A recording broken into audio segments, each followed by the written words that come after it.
My hair sucked. That's why I started Samdoesarts to fix my hair rendering. And the results honestly shocked me. Sam's hair always looks clean, dimensional, and somehow effortless. It's got that signature shine and flow that just works, no matter what lighting or pose he's working with. So I wanted to figure out, what exactly is he doing that makes it look that good? I stopped guessing and finally got my hands on Sam's actual hair tutorial, breaking down Sam's process. So the first thing he talks about is form. Basically, don't get distracted by all those little details. Just focus on the overall shape of the hair. You're trying to create the illusion of hair, not render every single strand. The second thing is shaping. Like, some people have curly hair, some wavy, some straight. And you need to understand that before you paint anything. So instead of trying to draw every single piece, you break into simple flowing shapes that follow the movement of the hair. And then, this part is super important. He talks about highlight placement. He says it's one of the most crucial parts of the whole process. Here's the trick. Highlights should go perpendicular to the hair direction. So if your hair flowing downward, you don't place the highlight in the same direction. It cuts across it. It's subtle, but it instantly makes the hair feel more 3D and believable. Quick summary of his process. First,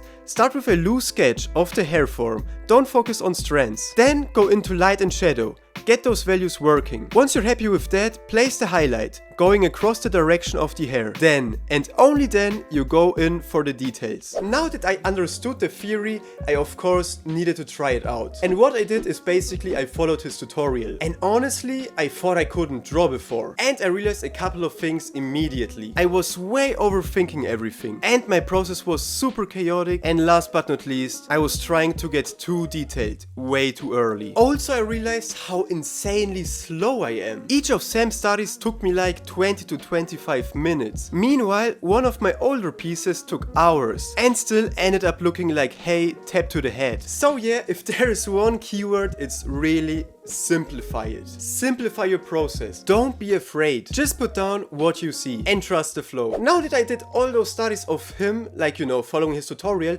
I of course have now to try it out by myself. So let's see how that will work. I always start with a rough sketch and clean it up after. Step 2, the base color. I drop in the base color using a simple round brush. Nothing fancy, just flat. Step 3, the shadows. Then I added a new layer with a clipping mask and I started blocking in shadows. In this case, it's literally just in black color. You know, I wanted to take a reference that is more easy to not mess up the whole drawing. The highlights. Now we get to the highlight pass. I pick a brighter, obvious light color. And it's important to say, I don't focus on every little detail here.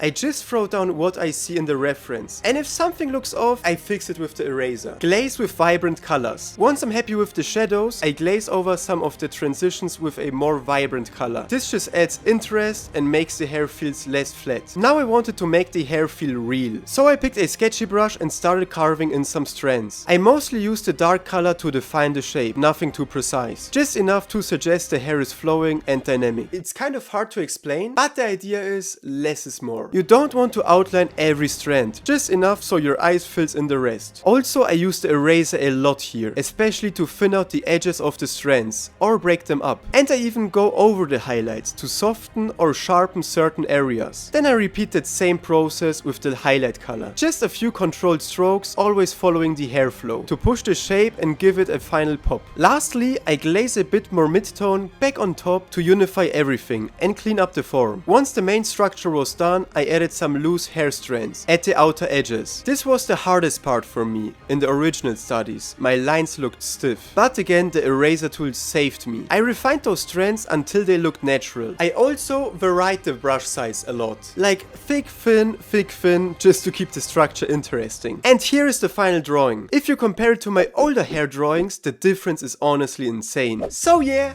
did Samdoesarts fix my hair? Definitely. His method gave me structure and made me realize how chaotic my approach actually was. If you've been struggling with hair like I was, I hope this breakdown helps you. If there's another artist you want me to study, or if you want a video on skin, eyes and lighting, just let me know in the comments. And if you found this video helpful, I would highly appreciate if you would like this video and subscribe to my channel. This really helps me a lot. Anyways, thanks for watching and keep practicing. Peace out.